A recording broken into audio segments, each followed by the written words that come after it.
today our discussion on curve fitting. Just a brief review before we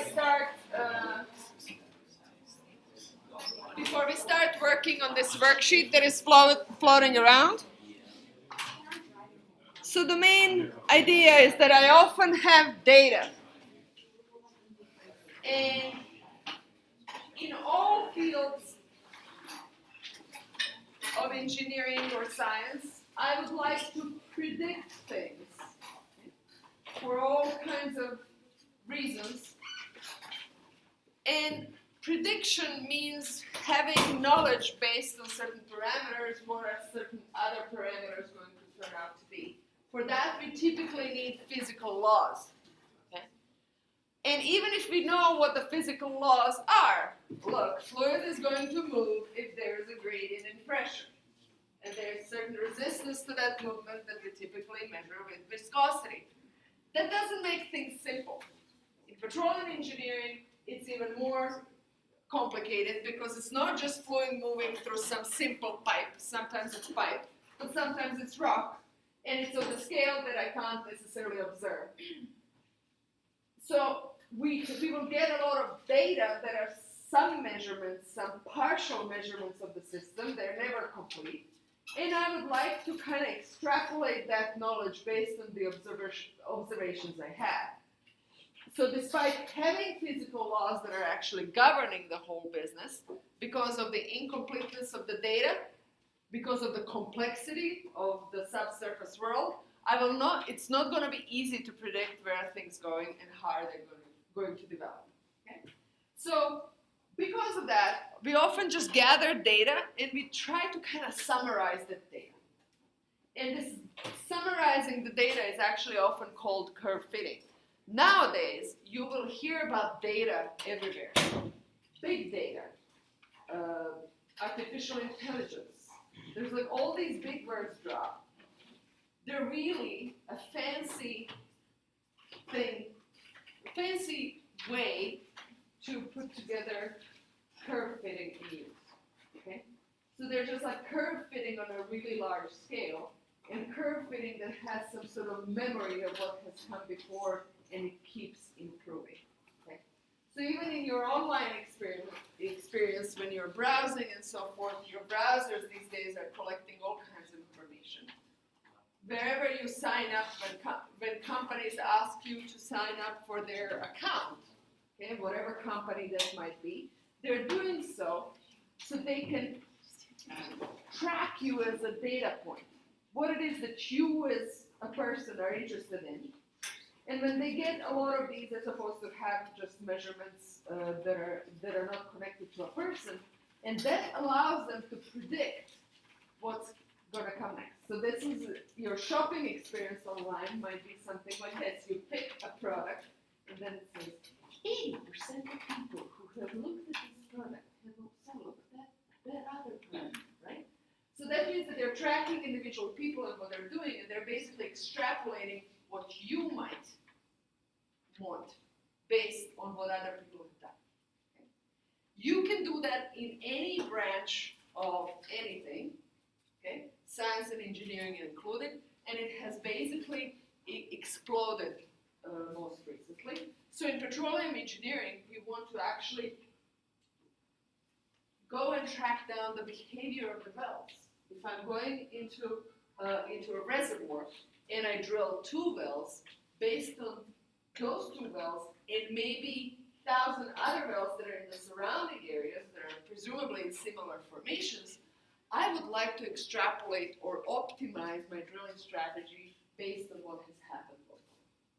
So that's really a fancy way to put curve fitting in use, in essence. Finding out trends based on the data. Okay?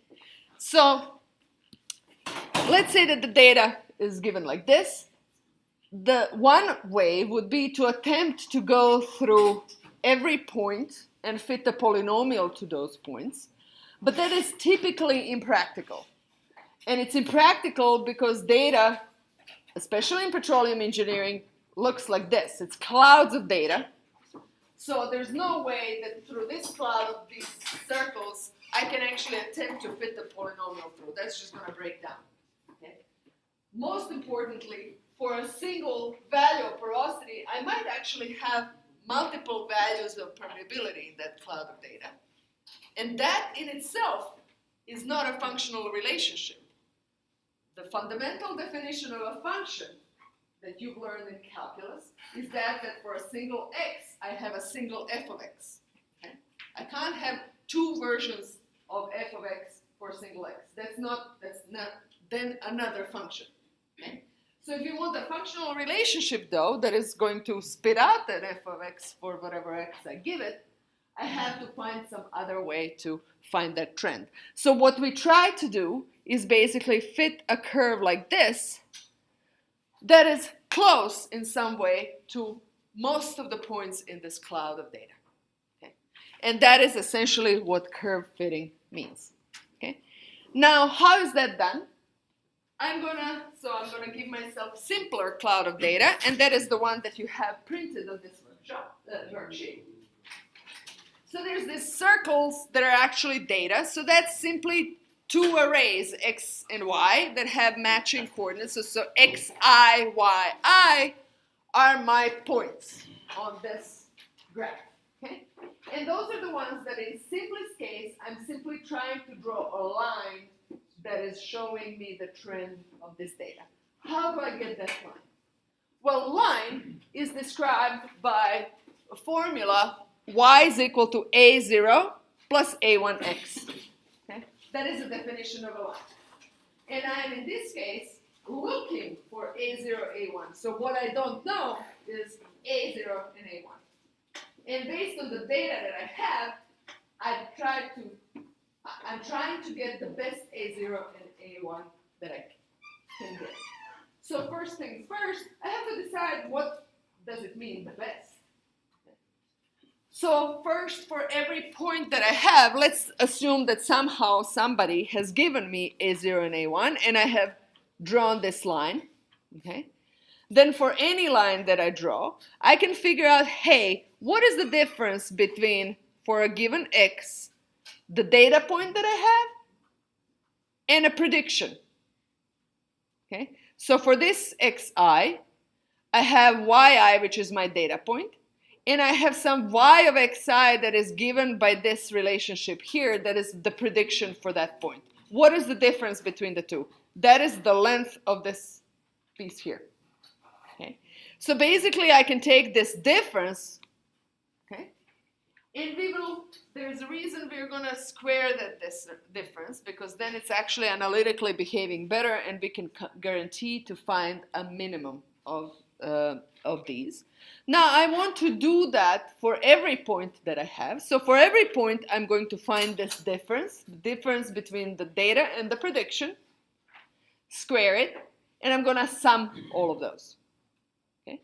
And I'm going to try to find my a0 and a1 that are minimizing that sum, making it as smallest as possible. Then I'm going to say, hey, I am as close to these data points as I can be.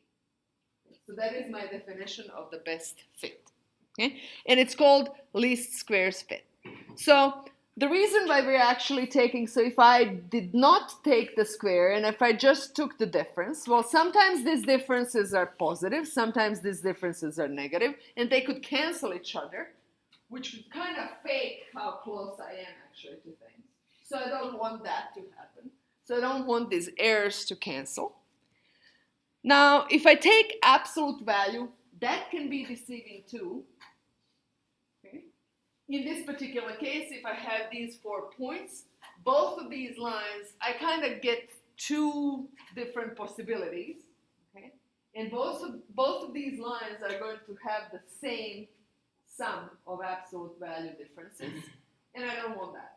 Okay? I want sort of like as unique solution as possible, which is where the square came into the point. Now, I don't want to minimize the maximum distance that I have in this cloud of points, because then one outlier would kind of draw this line too close to that outlier. and that is then a fake trend of the majority of data. So I don't want one data point to skew what I'm doing, okay? So these are the things that like are potential ideas, but they don't work out for one reason or the other, okay? And this is why we actually take the square, okay? So this is actually what you're going to do as part of the exercise. So we are going to now search for A0 and A1, okay? We've done root finding, we've done systems of linear equations. We're hoping that this problem will come down to either finding roots or it will form a system of linear equation. If you briefly look at the second page of this worksheet, you will see that you're going to get a system. Okay? So good news is we're actually going to, at the end of this, get a system of linear equations for A0 and A1 based on the data. I'm going to solve that system and get myself where this line should be. So let's actually go through that process. This process is actually similar for anything that I'd like to fit. So in this case, what I'm viewing this line, it's a functional relationship, and that functional relationship has two parameters. One is A0, one is A1, just in this line, describing the line. But it doesn't have to be a line. It could be any other functional relationship. And I would still actually go through a very similar process in these cases. So in that case, I'm giving you a more tool that is much more robust than just finding a line going through data. So you should know that. So let's see, we're going to call this sum of residuals, SR. This is my sum of errors at every point. And again, this is for every point, and I exemplified this here. So for this point, this is my xi, yi. For this xi, I have a measured yi. That's what comes in. It comes in as data. And then I have a prediction based on this line. Okay? And prediction in this case would be A0 plus A1 times that xi. That's my prediction based on the formula. So if I take the difference, I'm calling that a model. If I take the difference of the two, it's really this yi minus A0 minus A1 xi at every point. Is everybody clear how I got that? So it's the difference between the actual data point, which I called yi, measured yi, and what my model would give me, and my model is a simple line through the data. Okay? And line is described as A0 plus A1x. So if I take this difference, okay, and square it, then this is my SR. Now, SR, so in this SR, I have a sum. Do I know yi's? That's my incoming data. I know yi's. Do I know xi's? Yes, that's incoming data too. Do I know A0? No. Do I know A1? So I don't know A0 and A1. And SR is technically a function of A0 and A1. And I'm trying to minimize that function. Okay, I'm trying to make it as small as possible, which means that I'm trying to find A0 and A1 such that this SR is as small as possible. Now, technically, I can see I have things squared, so it's technically a parabola of sorts. And parabolas, we know, they have that kind of like a bottom line. So I'm looking for that bottom spot. It's just that it's parabolic function in 2 dimensions. So it's sort of like a parabolic profile in multiple dimensions. And what do we know? Even if I had one function or one variable, let's say that my function is called f of x. What do I know is true for the minimum of that function?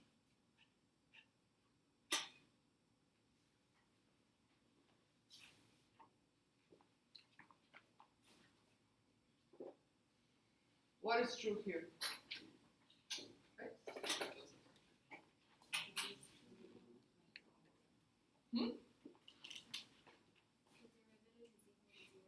Thank you. F prime of x is equal to 0. Yes?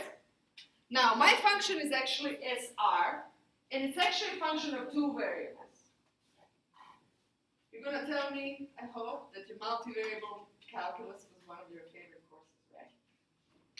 So, multivariable calculus version of a single derivative is a partial derivative, right? So I'm going to actually have partial derivatives of SR with respect to A0, as well as partial derivative of SR with respect to A1 has to be 0. Okay? So this is true for functions that have more than one variable. So if I have f of x, y, okay, then equivalent for this, okay, is that partial of f partial x is 0 and partial of f partial y is equal to 0. Which, by the way, this is a gradient, right? Gradient of f as a vector is 0. And gradient is my generalization of derivative for multiple variables. Everybody's looking at me like they fell from Mars. Gradient f is 0. Yes? So this is a direct generalization for multiple variables. Okay? So we're going to do that for SR. So that's on your worksheet. Okay? I'm going to pull up the worksheet. So first, in problem 1, I simply want you to write down what is SR in case you literally have only 2 points. And that's what we're going to work with just for simplicity. Let's say that we have 2 points. One point is x1, y1, and another point is x2, y2. If you want to call them x0, y0, and y1, x0, and x1, y1 to be in sync with Python, you're very welcome to. Okay? However you want to call them. I have 2 points. So write down SR for those 2 points, and I'm going to pull up this sheet in a moment.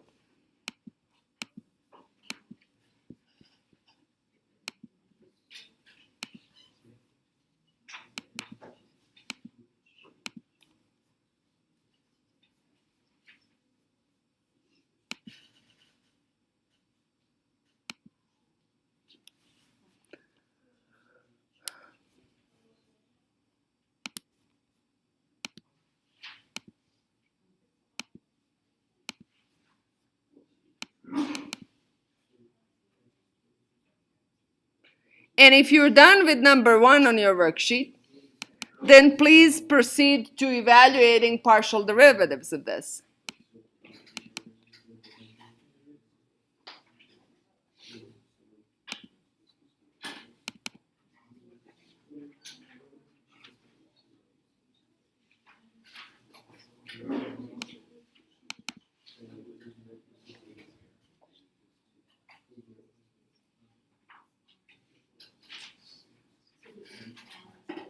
Okay?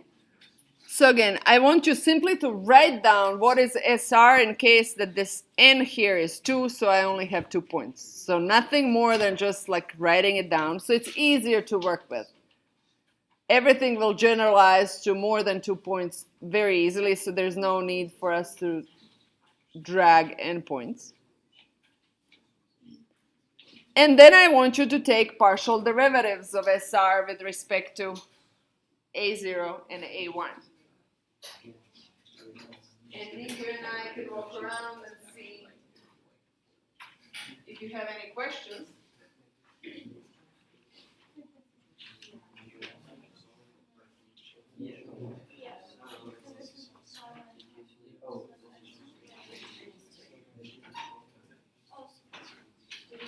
And if you're done with that, you can flip the page over and keep going.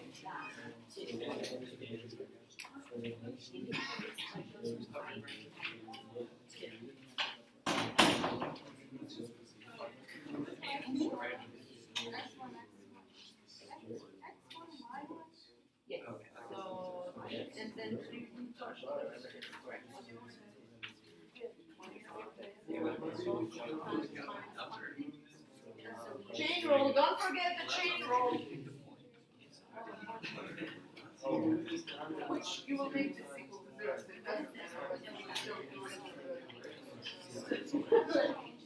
for any future reference. So if you're done with number 2, make that equal to 0, and note that this is a linear equation.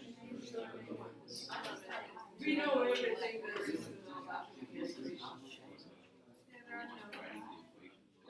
Yeah.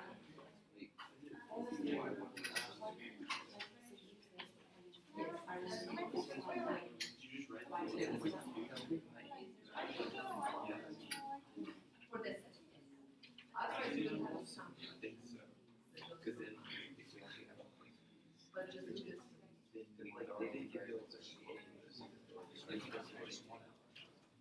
They gave you the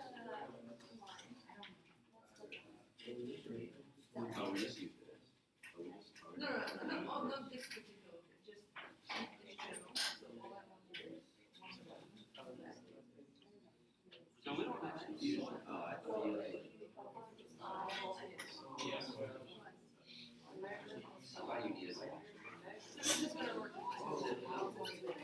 we could, but we're not learning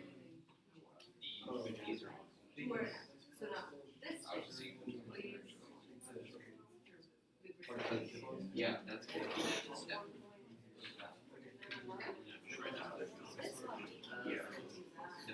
What's the course that you take multivariate calculus?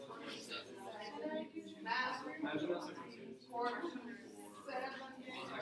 408D. All right, this is exercise in Math 408D, which I know you were hoping you would never meet again, but I got news for you. You learned it for a reason. Not only that you need to be good at it, you have to effectively be better than mathematicians. Mathematicians never really solve it. They don't necessarily introduce it. Okay? They just set up a problem. Yeah. You don't need to. Just write this down. I want this sum just with 2. So it's y1 minus a is 1 squared plus y.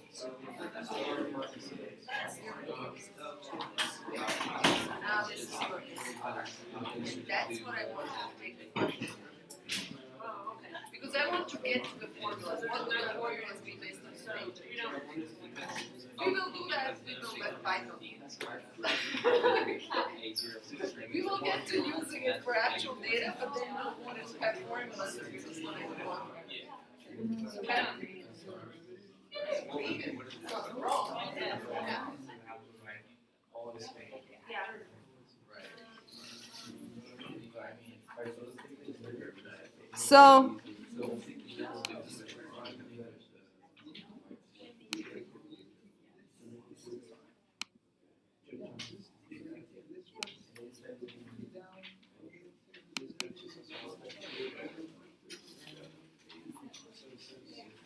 So I hope you got something like this for your SR.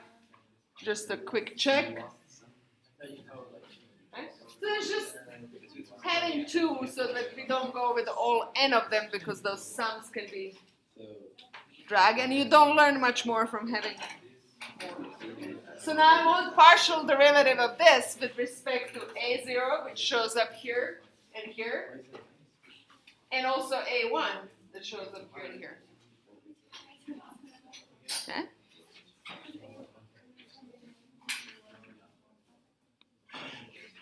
So, has everybody gotten through that? If you're done, don't sit bored, go to the back page.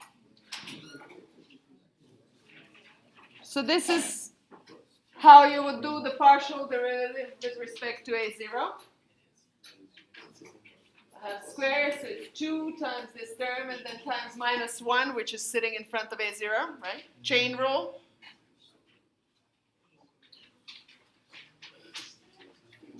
I'm differentiating this. Plus the same thing happens in the second term. And then I can just clean it up a little.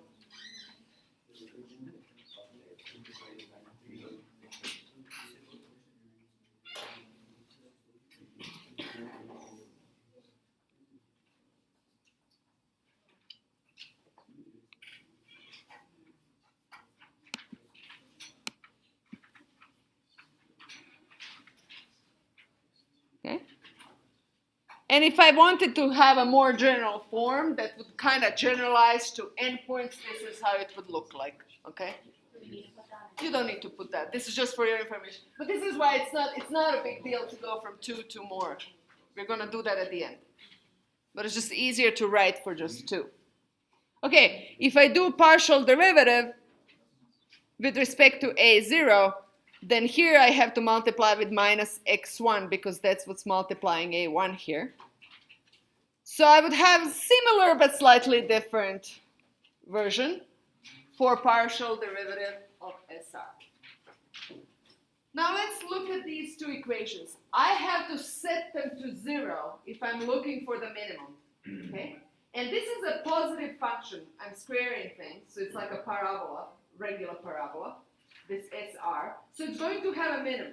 It's not going to have a maximum, because with putting the derivative to 0, I don't know whether I got a minimum, maximum, or an inflection point, okay? But here it's going to be, it's parabolic, it's going to be a minimum, no problem, which is part of the reason why we're using squares. So if I set these two things to 0, that gives me two equations for a0 and a1. Yes? Two equations, and what can I say about those equations? I know x1, I know y1, I know x2, I know y2. Are these nice equations? Ugly equations? Not pretty. But they're not pretty because I have data I don't know, but they're as pretty as they come. They're linear. I don't see a1 square. I don't see a0 square. I don't see sine of a0. Okay? That's pretty. That's the definition of pretty, is a linear equation. Okay? The fact that you have a bunch of x's that you don't know, you know them actually, you have the data. Okay? So it doesn't look like 3x plus 2y equals to 0, okay? But those are equations that live only in textbooks. This is as pretty as it comes when you actually have data. Okay? Now the second one, is the second one linear equation in terms of a0 and a1? Is there anything nonlinear related to a0 and a1? Again, x1 is just a number. So it's, again, as pretty as it comes. So let's set those equal to 0 on your back page.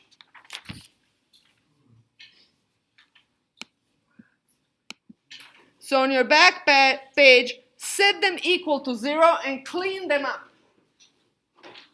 I want them in matrix form. Everything that I know goes on the left-hand side. I always mix left and right, especially when I'm teaching to class.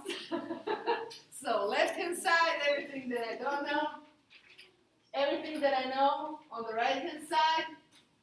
And I want to have something times a0 plus something else times a1 equals to something third. That's the shape of the equations you want.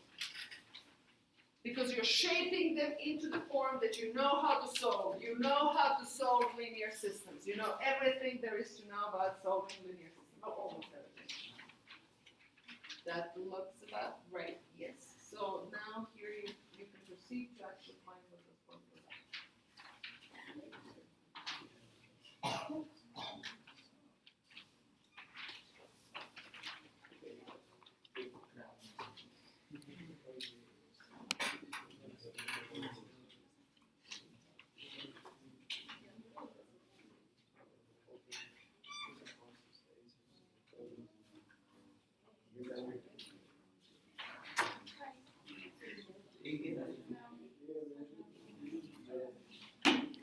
So I want them in matrix form, and the reason why I want them in matrix form is that's what computational tools want. Your Gaussian elimination wants that. np.cleanout.solve function wants that in NumPy. And I could now go and list about 5 or 6 other software tools that want matrix and that ax to B, and you have to give them A and you have to give them B. So you have to be, as an engineer, able to formulate a problem in that form. And in your professional life, you're probably going to use software tools that other people created. But in this class, you've got a taste of what it means to create one yourself.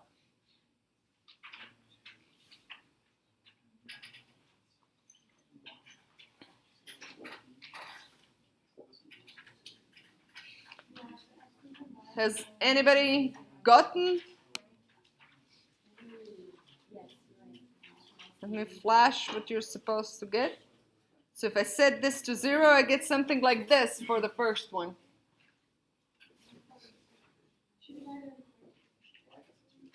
If it has -1 in there, it doesn't matter. If it's minus equals minus, that's fine. If it's too many minuses, I don't like looking at them, so I multiply by -1.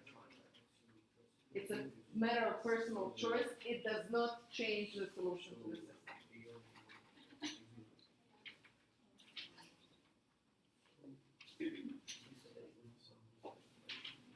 So this would be my first one. Did everybody kind of got close to this?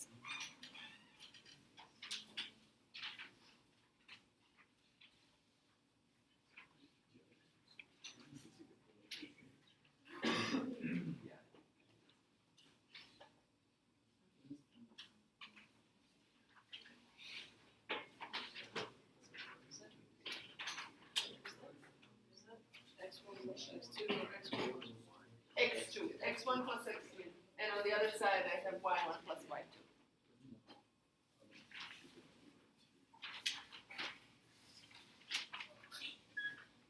Struggle a little bit with the second one before I show it. And again, if you're done with number 3, you go on to number 4.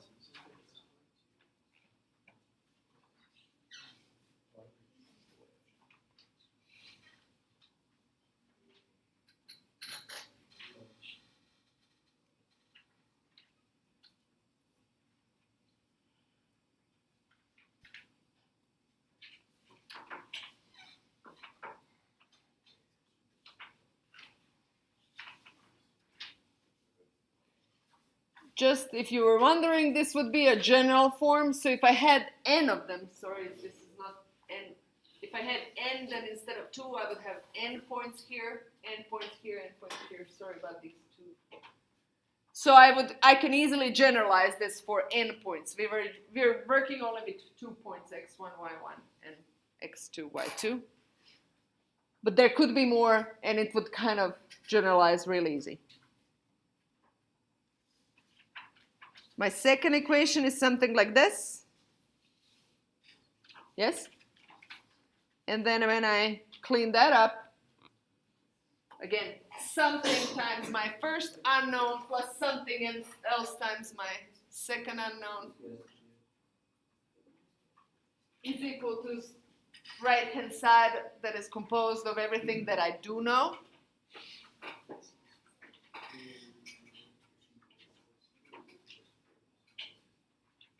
And then I can easily write this. This is 2 equations and 2 unknowns. I can easily extract coefficients of my matrix A, so then I have A times my unknowns is equal to B. Except that my unknowns are called A, but oh well, sorry about that.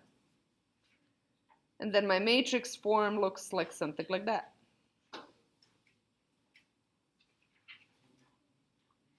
So this is my matrix A is equal to B. Everybody double check their result? Any questions about this? So just to review where are we logistically, and because this is how you will attack a lot of these problems. I gave you the function that I want you to fit to data. In this case, it's linear function, and that linear function has 2 parameters, okay? A0 and A1. And then what I know about this, so I want that some of those squares of residuals between my model and my measured data to be minimized. And this parabolic function is nice that it's going to have a minimum, right? the positive function in a parabolic form is going to have a minimum. And I know that for that minimum, what I have to have is that partial derivatives of this residual function with respect to these parameters, they have to be 0. Those are the parameters that minimize that parabolic function. So I just literally formulate what those partial derivatives are and set them to 0. That's kind of logistically very good. And with any other model, I would do the same. Okay? This is the linear model. Now, this linear model has led us to simple equations, beautiful equations. Linear equations are beautiful. Okay? They're as pretty as they come. And I have a set of 2. Now, I can give this to a software and solve. I can solve this by hand. And number 4 is actually giving you a formula, if you have a 2x2 system, how do you literally write down a solution by hand? It's not super pretty, I agree, because we're using still x1, y1, x2, y2, but we want a formula, so if anybody gives me data, I have a formula to go. And you bet on Monday you're going to program it. And you will be happy. And then you can just use it on any data. So your last part of this worksheet gives you, for a general problem of this form, this is so-called Kramer's rule. Do you remember anything, at least by name?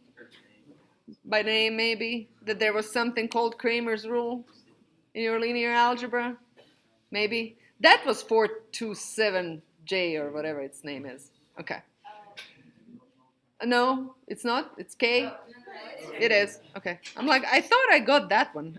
I've been learning for years what all of the prerequisites are. And since I haven't taken them under these names.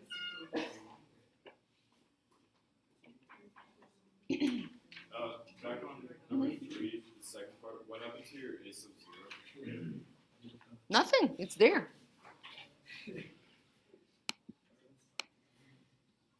So this is my second equation. A0 is multiplied by sum of x's. I didn't see that. Okay. Not a problem. So when I solve this, I literally put down what my, in this case, not x1, but it's my A0. Sorry for the notation, but I just pulled out the notation from the textbook. And this is something that you get as formulas. You can find determinant of this matrix and A0 and A1 using this matrix right here. So this is what you're supposed to plug in. To do that little work, you'll remember it. Because hint, hint, I might ask you on the test to do something similar. Yes?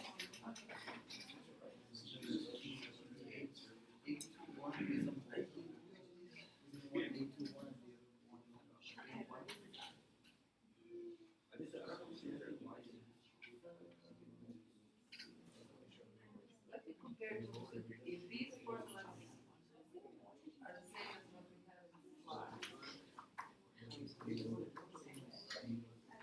Yeah, both of them. It seems that it should be A2. So my x2 is A21 times x1 plus A2.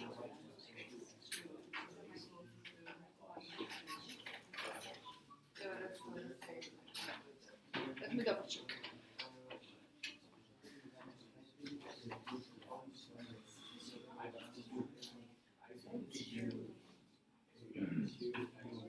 So one should be 1, 2. And question is which one? That said, here it doesn't matter. Yes, one should be 1, 2. But it doesn't matter because they're the same. So yes, there is a mistake, but no, it's not going to cause a mistake in your ultimate. It's a symmetric matrix. So one of these should be 1, 2. Probably the first one. But A12 is the same as A21. Okay? Good point. Sharp eyes.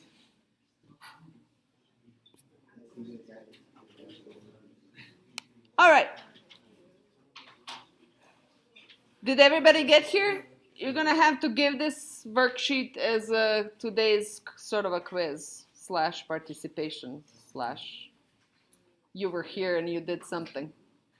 Why is it A0 and A1? Shouldn't it be X1? Well, yes, unknowns. So, sorry for the, again, notation is pulled out from a textbook. These are unknowns. The name of my unknowns are A0 and A1. Sorry for the, this requires disambiguation of what do I mean by X1 and X2. This entire class I'm claiming I know X1, I know X2, I know Y1 and Y2. I don't know A0 and A1.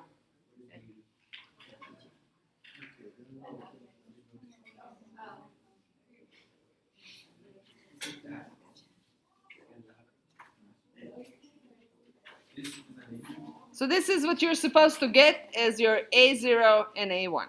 So that's for 2 points.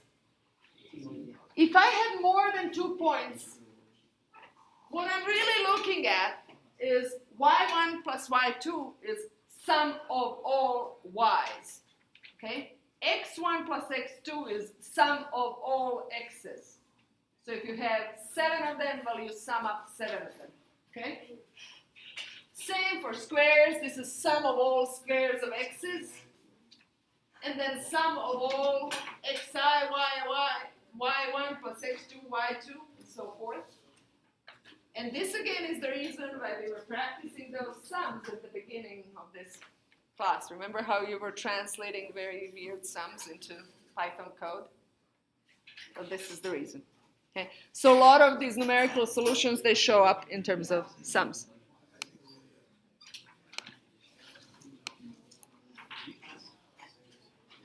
So just to wrap up, we're going to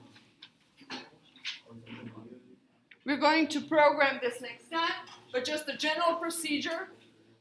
I take this is called sum of least squares, okay? So I'm looking at squares of residuals between my model and my actual data.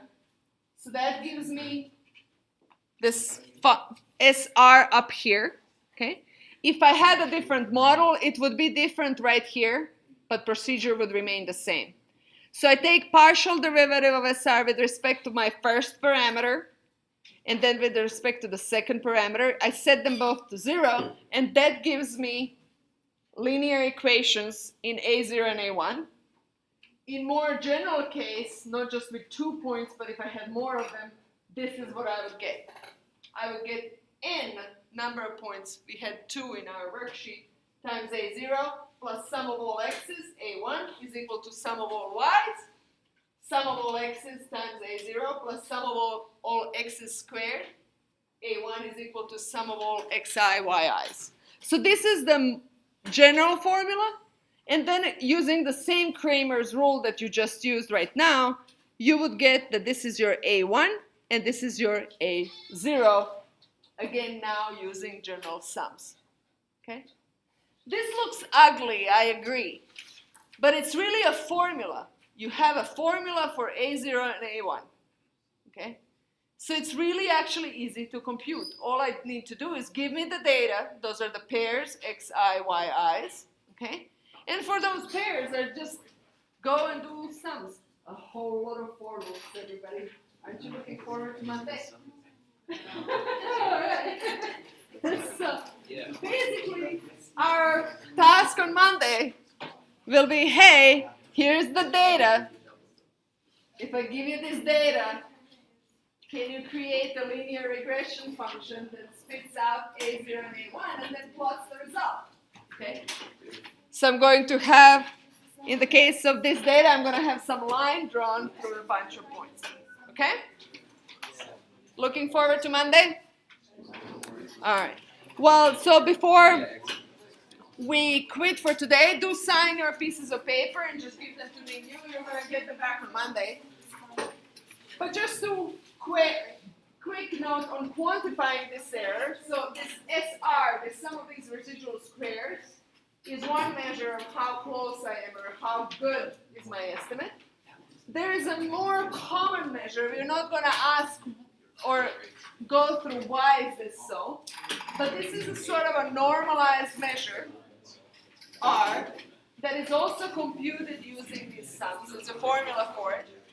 And typically when this R is more than 0.8, or R squared is more than 0.8, I know I have a good fit to the data. Just because I tried to put a line through the data, just give me 1 minute, I know you're happy it's Friday, happy Friday. So just because you have a bunch of data and you try to do this fit, that doesn't mean that it's a good fit. Okay, and it doesn't mean that it's a good representation of your data. This is the main problem in curve fitting. You kind of have to know what you're looking for. And then you find this fit, and then you look at it, well, is it good or not? If not, then you have to keep looking. Okay? So that's one problem, is that you have to have an idea, and typically that idea comes from you as an engineer, putting your smart glasses on and figuring out what to do. Okay? But it has to make sense for the data, and the fit should be good. Otherwise, you're not predicting. Okay? So, all right. With that, let's close for the day. Give this to Ningyu, so you're gonna get a quiz grade.